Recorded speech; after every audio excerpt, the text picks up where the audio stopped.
Video like जरूर कर लीजिए और ऐसे वीडियो लगातार फ्री में पाने के लिए चैनल को तुरंत सब्सक्राइब कर लीजिए और बेल आइकन को जरूर टैप कर लीजिए ताकि आगे भी सारे वीडियो आपको मिलते रहे। यूट्यूब में फॉलो करते हैं तो प्लीज ये वाला फ्री टेलीग्राम चैनल जरूर ज्वाइन कर लीजिएगा। सारे नोटिफिकेशन सारे अपडेट यहीं पे आते हैं, ध्यान रखिए। Hello everyone, welcome to study for civil services. I am Ichchha Mishra और ये हमारी यूपी पीसीएस के लिए मोस्ट इम्पॉर्टेंट क्वेश्चंस की सीरीज़ चल रही है और ये हमारी सीरीज़ बाइलिंगुअल है। अगर आप हिंदी मीडियम की हो या इंग्लिश मीडियम के, दोनों लोग ही इससे बेनिफिट ले सकते हैं। एंड इसको स्टार्ट करने से पहले मैं आपको बताना चाहूँगी कि आप हमारे पेड कोर्सेज से जुड़ सकते हैं। यहाँ पर यूपी पीसीएस के द्वारा कंडक्ट कराए जाने वाले एग्ज़ाम्स जैसे कि आरओ, एआरओ, बीईओ और पीसीएस का एग्ज़ाम, इन सब के लिए पेड कोर्सेज अवेलेबल हैं, आप उनको ज्वाइन कर सकते हैं। साथ में UKPSC, BPSC, HCS, UP triple SC के लिए भी पेड कोर्सेज अवेलेबल हैं। आप इनको ज्वाइन कर लाभ प्राप्त कर सकते हैं और इनके संबंध में आपको अधिक जानकारी गिवन नंबर्स पर मिल जाएगी। साथ में अगर आपने हमारे फ्री टेलीग्राम चैनल को अभी तक नहीं ज्वाइन किया है तो इसे जल्द से जल्द ज्वाइन कर लीजिएगा ताकि चैनल से संबंधित सभी अपडेट्स आप तक ईजिली पहुँच सकें। तो आइए देख लेते हैं आज का क्या क्वेश्चन हम डिस्कस करने वाले हैं। क्वेश्चन है, what do you understand by the parliamentary form of government, discuss the advantages and disadvantages. यानी कि सरकार का जो संसदीय स्वरूप होता है, इससे आप क्या समझते हैं और इसके लाभ और हानि पर हमको चर्चा करनी है। तो इंट्रोडक्शन में आप क्या बता सकते हैं, थोड़ा सा आप पार्लियामेंट्री फॉर्म ऑफ गवर्नमेंट के बारे में यहाँ पर बता सकते हैं। उसके बाद मेन बॉडी पार्ट जो आपका आएगा, तो जैसे कि पहला जो पार्ट है क्वेश्चन का, उसमें पूछा गया है what do you understand by parliamentary form of government. तो सिर्फ आप इंट्रोडक्शन में इसके बारे में लिखकर नहीं छोड़ेंगे, आप इसके थोड़े से मेन बॉडी पार्ट में फीचर्स भी बताएंगे कि पार्लियामेंट्री फॉर्म ऑफ गवर्नमेंट में क्या क्या चीज़ें होती हैं। तो वो आपका बॉडी पार्ट का पहला पार्ट हो गया जो आपको एड्रेस करना होगा। फिर दूसरे पार्ट में आपको दो चीज़ें एड्रेस करनी होंगी, एक एडवांटेजेस और दूसरे इसके डिसएडवांटेजेस, और बाद में आपको इसको कंक्लूड करना होगा। तो देख लेते हैं क्या लिखा हुआ है। तो जो पार्लियामेंट्री फॉर्म ऑफ गवर्नमेंट होती है, इसको कैबिनेट फॉर्म ऑफ गवर्नमेंट भी कहा जाता है या फिर रिस्पॉन्सिबल गवर्नमेंट भी कहा जाता है। ये क्या होता है, देखिए यहाँ पर जिम्मेदार सरकार या फिर सरकार के कैबिनेट रूप में भी इसको जाना जाता है। और ये शासन की एक ऐसी प्रणाली होती है जिसमें नागरिक जो हैं ये विधायी संसद के प्रतिनिधियों का चुनाव करते हैं, यानी कि जो सिटीजन्स हैं वो इलेक्ट करते हैं रिप्रेजेंटेटिव्स लेजिस्लेटिव पार्लियामेंट में। तो ये थोड़ा सा हमने इंट्रोडक्शन दे दिया। अब हम मेन बॉडी पार्ट में इसके फीचर्स वाला पार्ट देखेंगे। तो अब हमारे यहाँ जो फॉर्म ऑफ गवर्नमेंट है वो है पार्लियामेंट्री फॉर्म ऑफ गवर्नमेंट, हमारे यहाँ पार्लियामेंट है। दूसरा फॉर्म ऑफ गवर्नमेंट कौन सा होता है, वो होता है प्रेसिडेंशियल फॉर्म ऑफ गवर्नमेंट, जो कहाँ पर है, यूएसए में। तो फिलहाल हम पार्लियामेंट्री फॉर्म ऑफ गवर्नमेंट के बारे में लिखेंगे। तो अगर आपको मान लीजिए नहीं भी पता है इसके बारे में, तो आपने थोड़ी पॉलिटी पढ़ी होगी, आपको पता है कि इंडिया में क्या सिस्टम है, ठीक है, इंडिया की कैसी चीज़ें हैं, तो उसी वही पॉइंट्स आपको यहाँ पर फीचर्स के रूप में लिख देने हैं। जैसे सरकार के संसदीय स्वरूप के तहत क्या होता है, राज्य के प्रमुख और सरकार के जो प्रमुख हैं वो अलग अलग होते हैं। राज्य के प्रमुख कौन हो जाते हैं, हमारे प्रेसिडेंट, जो कि एक नॉमिनल हेड होते हैं, और सरकार के प्रमुख कौन होते हैं, हमारे प्राइम मिनिस्टर, जो कि रियल हेड होते हैं। और जो राज्य के प्रमुख होते हैं ये आमतौर पर देश के राष्ट्रपति होते हैं और उनके पास केवल औपचारिक शक्तियाँ होती हैं, यानी कि सेरिमोनियल पावर्स होती हैं, कोई रियल पावर्स नहीं होती हैं। और सरकार के प्रमुख आमतौर पर देश के प्रधानमंत्री होते हैं और इनके पास रियल यानी कि वास्तविक शक्तियाँ होती हैं, जैसा हमारे यहाँ भी देखा जाता है। दूसरा पॉइंट क्या हो गया, इस प्रणाली के अंतर्गत देश में या तो द्विसदनीय या फिर एक सदनीय व्यवस्था होती है, यानी कि बाई कैमरल और या फिर यूनिकैमरल व्यवस्था होती है। हमारे यहाँ कैसी है, हमारे यहाँ है बाई कैमरल सिस्टम, जिसके अंतर्गत एक होता है निचला सदन और दूसरा होता है उच्च सदन, यानी कि एक हो गया लोकसभा और दूसरा हो गया राज्यसभा। तो जो निचला सदन है ये प्रत्यक्ष रूप से यहाँ पर निर्वाचन होते हैं, यानी कि डायरेक्ट इलेक्शंस होते हैं, और जो उच्च सदन होता है ये स्थायी प्रकृति का होता है, परमानेंट होता है। फिर क्या फीचर्स हैं इसके अंतर्गत, जो सरकार की शक्तियां हैं इनका संपूर्ण पृथक्करण नहीं किया जाता है, क्योंकि इसमें कार्यपालिका विधायिका जो है इसका अभिन्न अंग होती है। आपको पता है एग्जीक्यूटिव और लेजिस्लेचर, देखिए कई बार ये दोनों टर्म्स हमको बहुत कंफ्यूज करते हैं और हमारी पूरी प्रिपरेशन हो जाती है तब भी ये दोनों टर्म्स हमको समझ में नहीं आते हैं। तो लेजिस्लेचर को, लेजिस्लेटिव जो होता है जो कानून का निर्माण करता है, एग्जीक्यूट, किसी चीज़ को एग्जीक्यूट करना मतलब उसी से बनता है एग्जीक्यूटिव। तो ये जो है ये कानून को इम्प्लीमेंट करते हैं। आपको पता है हमारी पार्लियामेंट में सभी लोग बैठते हैं और इनमें से ये जो बहुत सारे लोग हैं इनमें से कुछ लोग जो हैं वो सरकार बनाते हैं जिनके पास मेजॉरिटी है। तो ये जो मेजॉरिटी है ये हो गया एग्जीक्यूटिव और पूरा ये हो गया हमारा लेजिस्लेचर। ठीक है, क्योंकि ये सब लोग मिलकर क्या बनाते हैं, कोई कानून को निर्मित करते हैं। राइट, तो ये पॉइंट हो गया। उसके बाद इस प्रणाली के अंतर्गत बहुसंख्यक दल के शासन की भी विशेषता देखी जाती है, यानी यहाँ पर मेजॉरिटी पार्टी रूल होता है। उसके बाद मंत्रिपरिषद जो है ये संसद के प्रति सामूहिक रूप से उत्तरदायी होते हैं, अर्थात कलेक्टिव रिस्पॉन्सिबिलिटी होती है। अलग अलग मिनिस्टर की अलग रिस्पॉन्सिबिलिटी नहीं होती है, मिलकर ये लोग रिस्पॉन्सिबल होते हैं। ये हमने देख लिए इसके फीचर्स। ठीक है, अब हम दूसरा पार्ट क्या है, एडवांटेजेस और डिसएडवांटेजेस।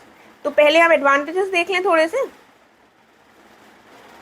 देखिए यहाँ पर जैसे बहुत लंबे लंबे पैराग्राफ्स लिखे हैं, लेकिन आपको एग्जाम में देखना होगा कि आपके पास कितना टाइम है, कितनी वर्ड लिमिट है, कितनी स्पेस है, सारी चीज़ों को कंसीडर कर कर आपको जो पॉइंट का जिस्ट हो वो बता देना है।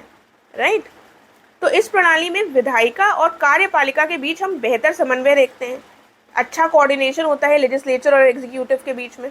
चूंकि जो कार्यपालिका होती है ये विधायिका का ही हिस्सा होती है और निचले सदन के अधिकांश जो सदस्य हैं वो सरकार का समर्थन करते हैं, यानी कि जो लोअर हाउस होता है हमारे यहाँ हो गई वो लोकसभा। इसलिए इस प्रणाली में विवादों की जो संभावना है वो कंपैरेटिवली कम होती है और इससे कानून पारित करना और उसे लागू करना भी कंपैरेटिवली ईजी हो जाता है। तो एक लाभ ये हो गया। दूसरा क्या है, ये अधिक लोचशील है, यानी कि फ्लेक्सिबल है ज़्यादा, क्योंकि यहाँ पर आवश्यकता पड़ने पर जो प्रधानमंत्री हैं उनको बदल भी दिया जा सकता है। एग्जाम्पल के तौर पर द्वितीय विश्व युद्ध के दौरान यूके के जो प्रधानमंत्री थे नेविल चैम्बरलेन, इनको विंस्टन चर्चिल के द्वारा रिप्लेस कर दिया गया था। ठीक है, तो पार्लियामेंट्री फॉर्म ऑफ गवर्नमेंट हमारे यहाँ है और हमने बेसिकली किससे ली है, ब्रिटेन से ली है, क्योंकि ब्रिटिशर्स ही हमारे ऊपर रूल कर रहे थे और उन्होंने इतने टाइम तक रूल किया कि हम उनकी जो ये प्रोसेस, उनकी जो प्रणाली हमारे देश में लागू की गई थी उससे काफ़ी ज़्यादा सहज हो गए। इसीलिए हमने सोचा कि हम अपने यहाँ भी यही लागू करेंगे। ठीक है, तो ये एक एग्जाम्पल जब आप अपने पॉइंट में लिख देते हैं तो वो अच्छा हो जाता है। तो यहाँ पर ये एक एग्जाम्पल हो गया। आगे क्या है, इस प्रणाली के अंतर्गत विविध समूहों के प्रतिनिधित्व की सहूलियत होती है।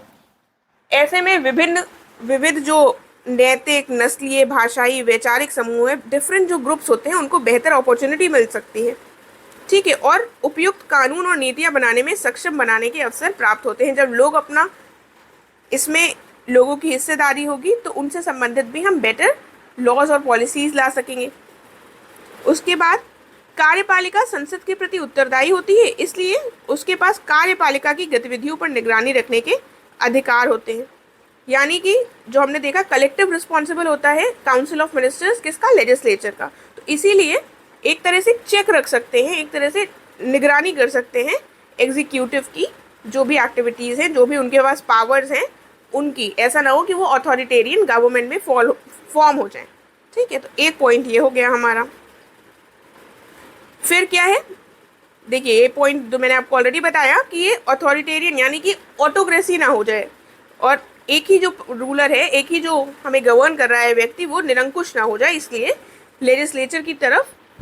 लेजिस्लेचर के प्रति जो एग्जीक्यूटिव जिम्मेदार है, इसलिए वो हमारा एक एडवांटेज हो जाता है कि निरंकुशता नहीं आ पाती है। ऐसा इसलिए क्योंकि कार्यपालिका विधायिका के प्रति उत्तरदायी होती है और अविश्वास प्रस्ताव के माध्यम से प्रधानमंत्री को हटाना भी संभव होता है कि अगर ऐसा लग रहा है कि इनकी निगरानी करने में हम देख रहे हैं कि ये ऑटोक्रेट होते जा रहे हैं तो हम इनको पद से हटा भी सकते हैं, क्योंकि कॉन्फिडेंस मोशन को पारित किया जा सकता है। कई सारे ऐसे पावर्स होते हैं, जैसे कि क्वेश्चन आर होता है कि जो अपोजिशन है वो पूछ सकता है क्वेश्चंस गवर्नमेंट से, और क्या होता है, और कई डिबेट्स और डिस्कशन का भी हमारे जो पार्लियामेंट्री जब सेशंस होते हैं तब ये भी प्रावधान है। ठीक है, ये एग्जाम्पल्स हो गए। उसके बाद इसके अंतर्गत एक और क्या एडवांटेज है, एक ऑल्टरनेट गवर्नमेंट का सिस्टम होता है, यानी कि वैकल्पिक सरकार की प्रणाली का भी ये अवसर प्रदान करती है। ऐसा इसलिए है क्योंकि अविश्वास प्रस्ताव जो है ये पारित होने की स्थिति में राज्य के प्रमुख विपक्षी दल को सरकार बनाने हेतु आमंत्रित करते हैं। जैसे जो मेजॉरिटी पार्टी है उसने अगर अपना कॉन्फिडेंस खो दिया है, उसने मेजॉरिटी खो दी है, तो दूसरी पार्टी को मौका दिया जाएगा कि अगर आपके पास मेजॉरिटी है तो आप सरकार बना सकते हैं। देखिए, इन सारी चीज़ों में ज़्यादा रटने की ज़रूरत नहीं है। अगर आप समझ लेंगे तो आप वहाँ पर पॉइंट्स अपने आप लिख सकेंगे, क्योंकि हर चीज़ रटना पॉसिबल नहीं है। अब इसके नुकसान क्या हो सकते हैं, डिसएडवांटेजेस, हानियाँ क्या हैं? इसमें पार्टी के विखंडन का भय रहता है। इसके कारण विधायक जो हैं वो अपनी स्वतंत्र इच्छा का प्रयोग नहीं कर सकते हैं और अपनी समझ के अनुसार वो वोट भी नहीं करते हैं। उनको पार्टी की जो भी नीतियाँ हैं उनका अनुसरण करना पड़ता है, उनका पालन करना पड़ता है। जो विधायक होते हैं इनको कानून बनाने के मामले में काफ़ी हद तक अयोग्य होते हैं और वो इसलिए ऐसे में सरकार की कार्यप्रणाली में भी बाधा उत्पन्न होती है। जो लेजिस्लेटर्स हैं, जो कानून बना रहे हैं, वो कोई एक्सपर्ट्स नहीं हैं।